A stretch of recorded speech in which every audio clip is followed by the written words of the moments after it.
Welcome fellow survivors, and a special hello to those just starting to explore one of the best mods for 7 Days to Die.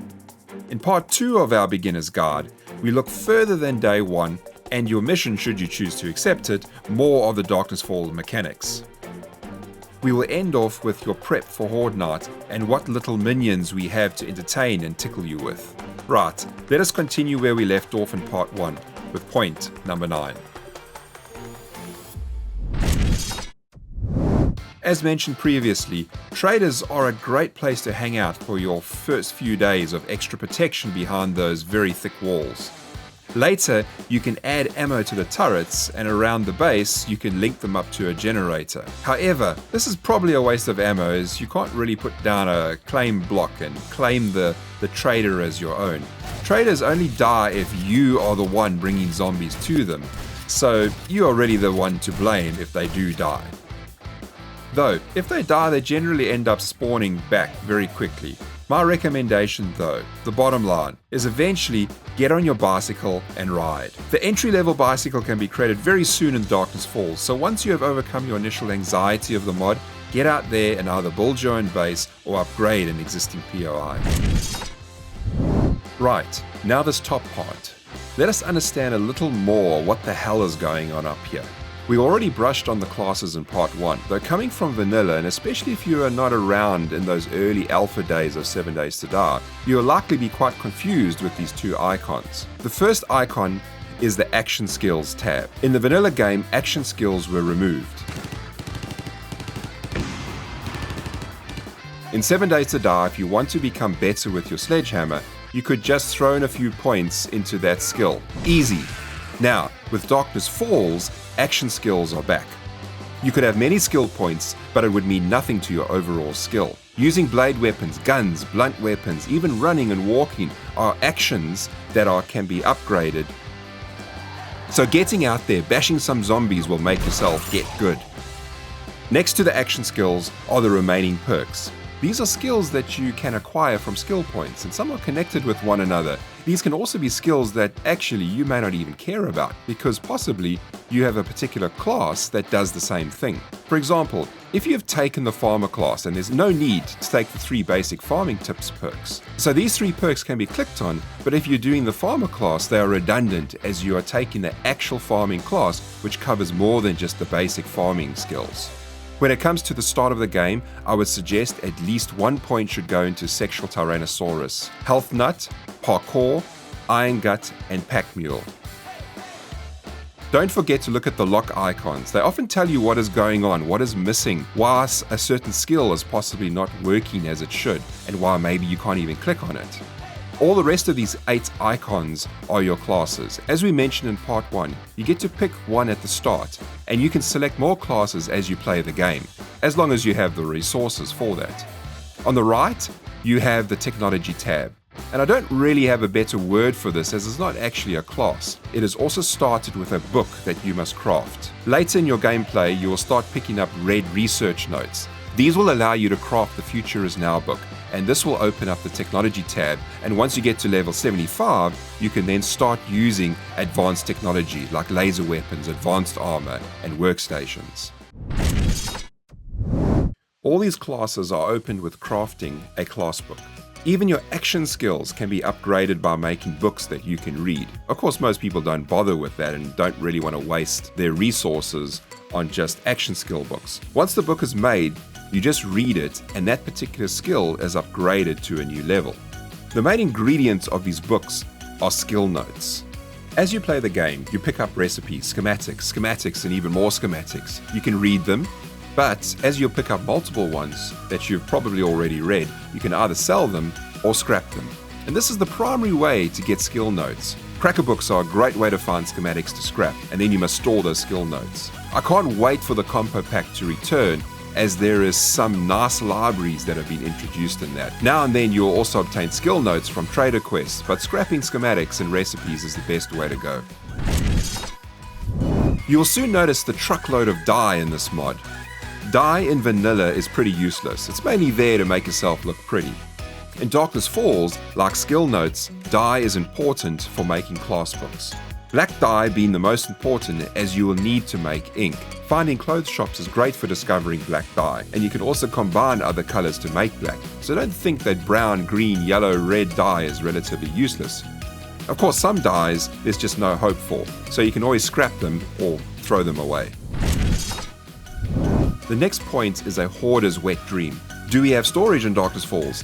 Yes, we have storage in Darkness Falls. To name a few: miner chests, gun chests, fridges, cabinets, medical cabinets, clothing racks, ammunition containers, and tool cabinets.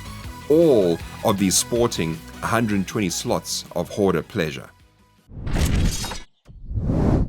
After the initial start of your game, sooner or later you will get your first wandering horde. Many of you coming from vanilla will be in your base quietly minding your own business when suddenly you'll hear the rush of zombie steps outside. You stick out your nose and you find 20 to 30 zombies, radiated zombies and demonics looking for your blood.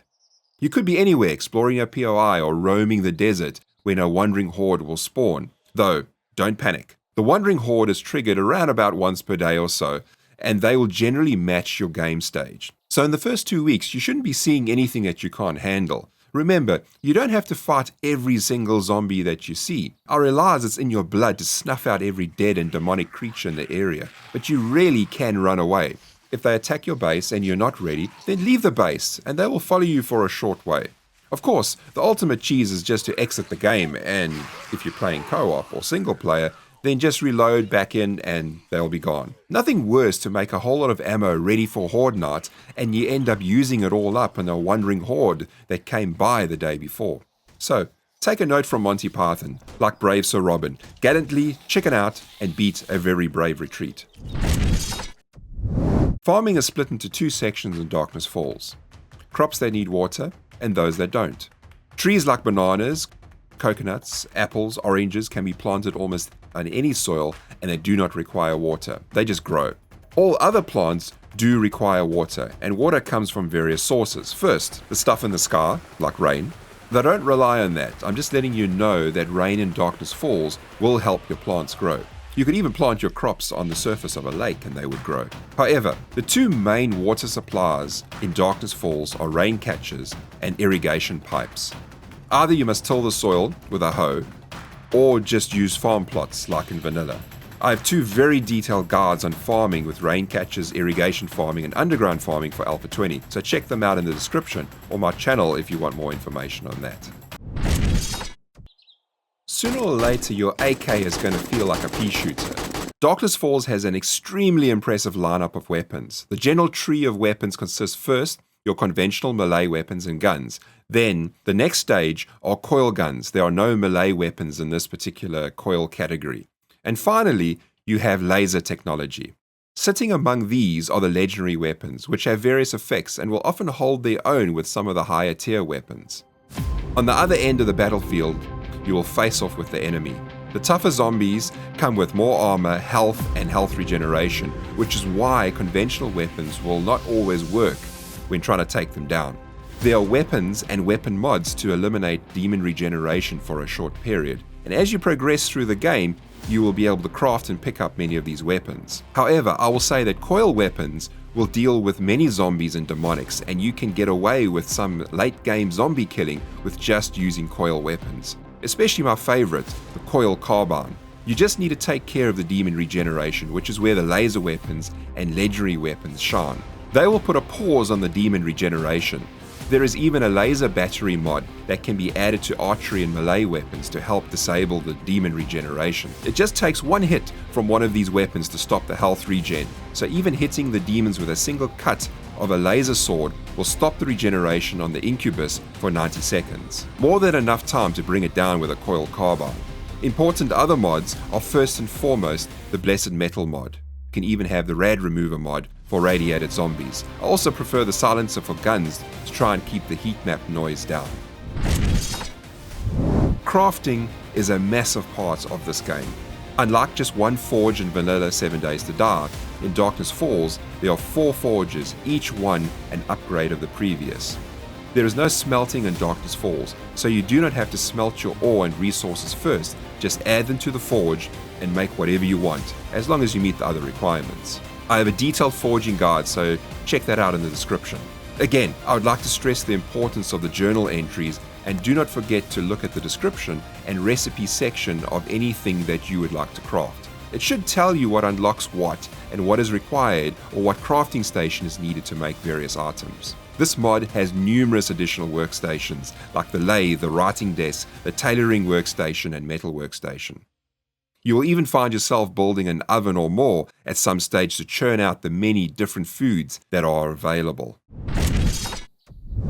Finally, most of you are going to take on Horde Knights. There are some pretty awesome demons and zombies hell-bent on your destruction, and they don't give a stuff about your Horde base from vanilla. Playing on a 7-day Horde Night with default experience game, there is nothing that you haven't faced in vanilla on the first 2 or 3 Horde Nights. Initially you'll see Night Stalkers. These partially invisible assassins will be a bit of an annoyance. However, quite likely they will start being supported by Behemoths. Even Titans are mainly big huggy bears that can have a lot of bashing power, but can be brought down with reasonable firepower. So your cursing has already started, but even then Darkness Falls laughs in your general direction and says you haven't seen anything yet. It is only once you start getting the zombie demonics that the cursing really will start. Ladies and gentlemen, I give you the wonderful Demon Fireball. Demon and demonic fireballs have an area effect damage. Their splash damage goes through walls and makes a typical enclosed horde base into an oven, of which you are the beefcake. As usual, your base design also needs to take into account the awesome destructive power of the Demolisher. This baby, when coupled with a Mutant Demolisher, which has 10 times the hit points of the normal Demolisher, makes it quite difficult to take down. The cute little Demolisher is dwarfed in size when compared to the Mutant version, and has a firecracker when compared to the radius of the Mutant's explosion. Finally, you will face off with the 3 pure demons, the Demonic Behemoth, Incubus, and the Succubus.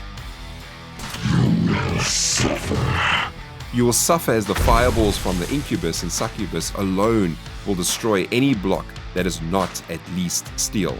As a beginner, your first 2 or 3 hordes, vanilla tactics are fine, so don't worry too much about it. You can even find a POI and convert that. However, as you move further into the game, you will need to think out of the box. Remember, if demons can see you, they will toss fireballs at you. Various zombies like the Titan are immune to electric fences, so using obstacles or even old school tactics with barbed wire should probably be explored. Having a supply of water on hand to drink when you are burning is very important. Adding a filter mod to your helmet allows you to drink 125 jars of murky water, and you can add them to your tool belt for easy access. Much later in the game, you can even make ablative armor mods and acquire power armor to provide fire immunity. New design and tactics are required when dealing with Darkness Falls, which is why I love this mod so much. It brings depth to this game and definitely fills out the early, mid and late gameplay. I have a number of Alpha 20 guides, including a number of demon and zombie specific videos, so you can get to know your favorite demon just a little better. I've skimmed over quite a few topics in this guide, but I hope you are better equipped to take on Darkness Falls in all its glory. See you in the next one.